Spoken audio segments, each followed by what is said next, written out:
Hello, everybody, and welcome to the Mindful Finance Podcast. My name is Jesse Grimes. And I'm Saul Halpern. We're from Highlander, a mindful finance company where we join matters related to money and matters related to personal experience. In this podcast, we're going to share with you more about our own personal backgrounds and also a technique that you can use in your own life to bring mindfulness into your daily experience and to use it as a tool to create the clarity and openness and non-judgmental space that is beneficial to making your financial decisions. As you remember from the first podcast, Saul and I explored the whole notion of mindfulness and the benefits of mindfulness, the science behind mindfulness. We then turned our attention to finance and talked a bit about that. And then we finished by really bringing those two together and exploring the connection and the benefit of bringing finance into the container of mindfulness. So who are we and how did we get here? Saul and I both grew up here in Boulder, Colorado. Our parents were close and we've been lifelong friends and had the great opportunity to go into business together many years ago. Growing up for us in a community that really emphasized meditation, working with the present moment, being honest about your feelings and where you're currently at, bringing mindfulness into our day-to-day experiences, kindness, generosity, all of those things have really shaped who we are. And one of the real joys of owning our own business is we're able to bring that philosophy, that culture, those beliefs into our day-to-day activity, right? So we're able to really explore what does it mean to be mindful in a finance company? What does it mean to truly be compassionate, to truly be an advocate for our clients? And we really have the freedom to do that because it's us, it's our business. In terms of giving a little bit of a history of Highlander, we really started out a bit more as a product shop developing sophisticated investment product for institutional money, institutional clients. There was some real excitement about that and we really liked doing it. But what we started to notice was we were getting away from the individual client and we were getting away from having the opportunity to be of service in a particular sort of one-on-one, sort of very close way. And so during the 2008, 2009 market turmoil, we really started to shift our business and we moved away from institutional money and really started to grow as a investment firm for individuals and families. And what we've really loved about that is we're building these really strong relationships with our clients. We're really getting to know our clients and we're able to really bring in, as we've been talking about, this whole new approach, a whole paradigm shift in terms of how you can really be of service and of benefit. And it's not just about picking the right investment product and building the best portfolio, but in fact, it's really about the holistic approach. How are we actually getting to know our clients? How are we on a journey together to bring mindfulness, awareness, compassion, attention into this very emotional topic of money and finance, and really being able to open that up and relate to this in a very direct way. And we have found that when you do that, when you actually bring awareness and attention and compassion to finance, really amazing things start to happen. Real empowerment starts to happen, real excitement, real decision making. And so that's really, in some sense, what's given us this real juice to bring in mindfulness and finance. As we talked about last time, mindful finance we defined as being the joining of matters related to money and matters related to personal experience. What I've found in my own personal experience is that growing up and having the opportunity to practice meditation and other mindfulness practices has been really beneficial to my ability to cultivate an awareness of other people's experience and also of my own experience. Really what I wanted to do as a human and as my life was to help people feel good about themselves, feel more sane.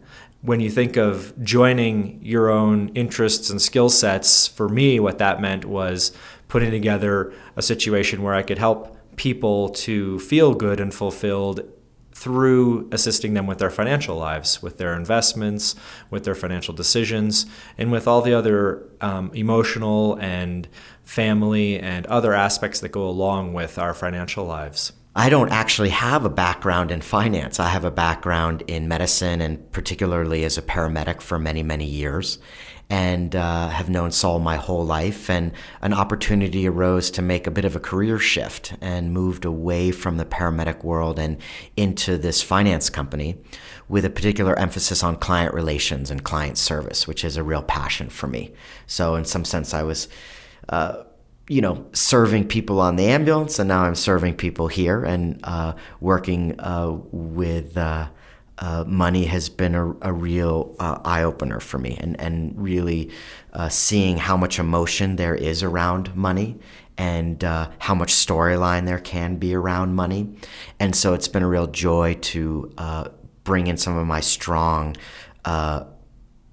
sort of cultural ways of being, right? Sort of my mindfulness practices, my, how to create environments where people feel safe and heard and empowered, and to bring that into one's financial life has been really exciting for me. When I think about what would really excite me, or what does really excite me about what we're doing and about what could happen, is that I see the joining of matters related to money and matters related to personal experience, which is, again, the definition of mindful finance, as being a potentially transformative, powerful force in our industry as financial advisors and in the world in general.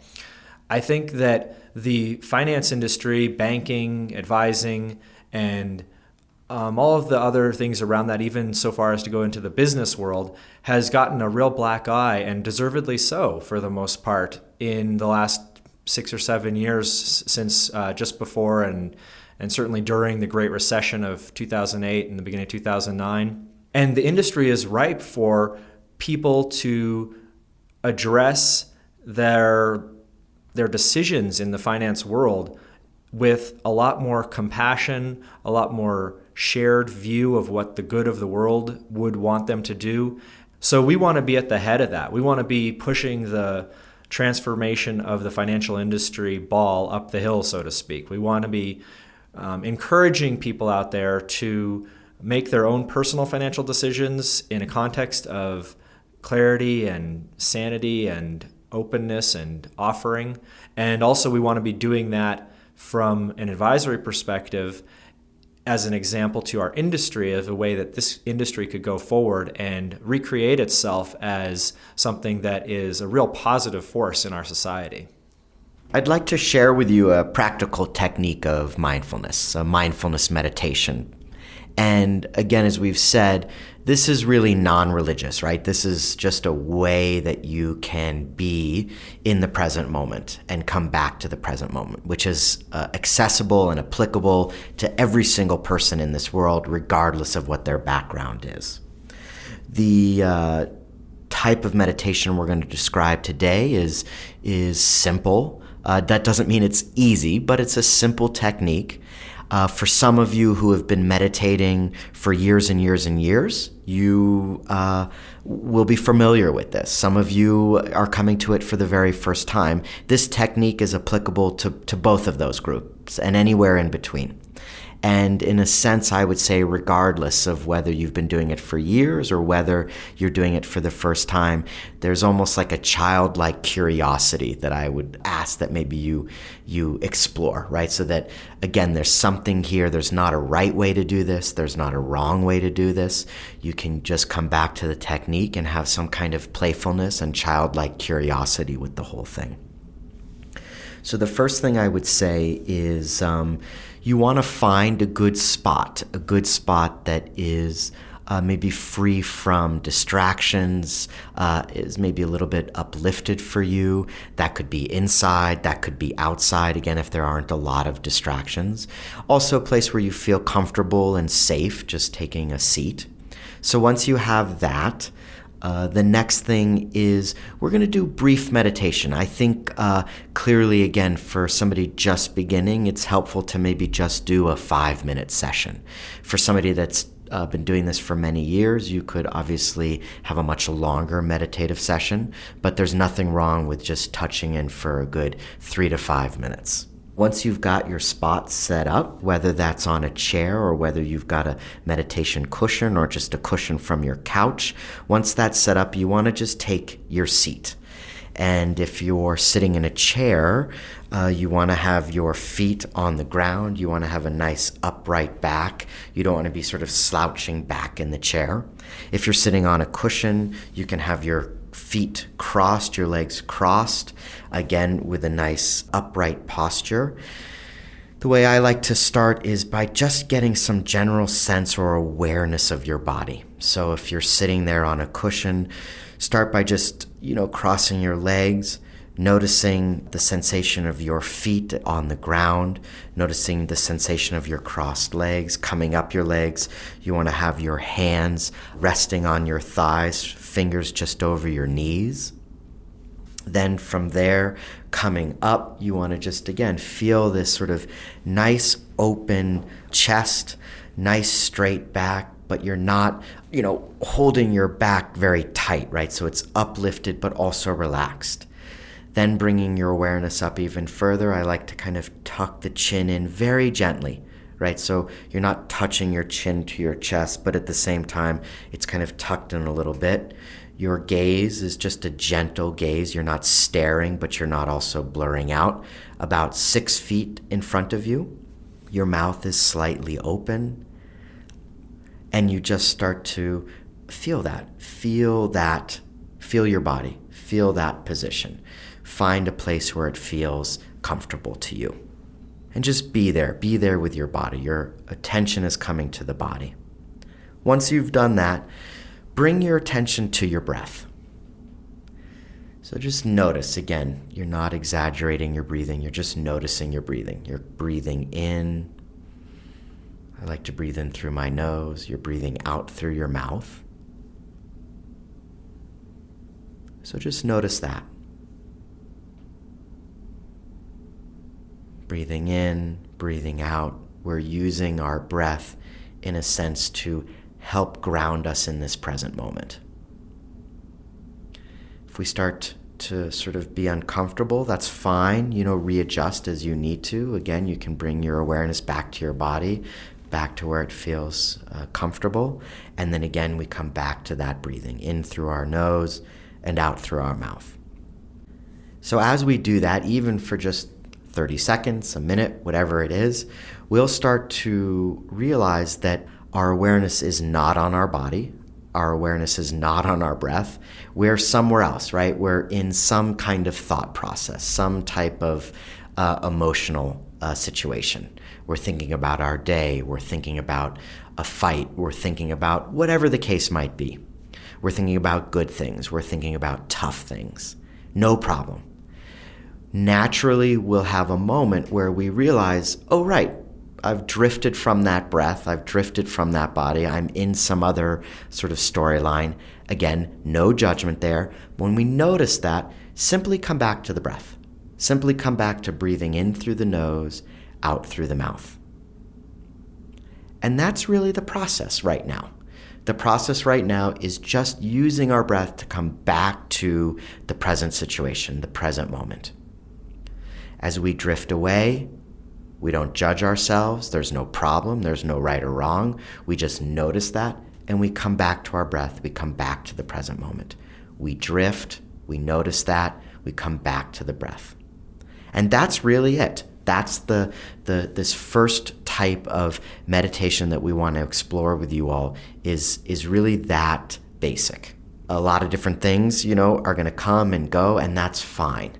It's really just about feeling our body, coming into that comfortable posture, bringing our awareness to the breath, in through the nose, out through the mouth, noticing when we drift, and coming back to the breath.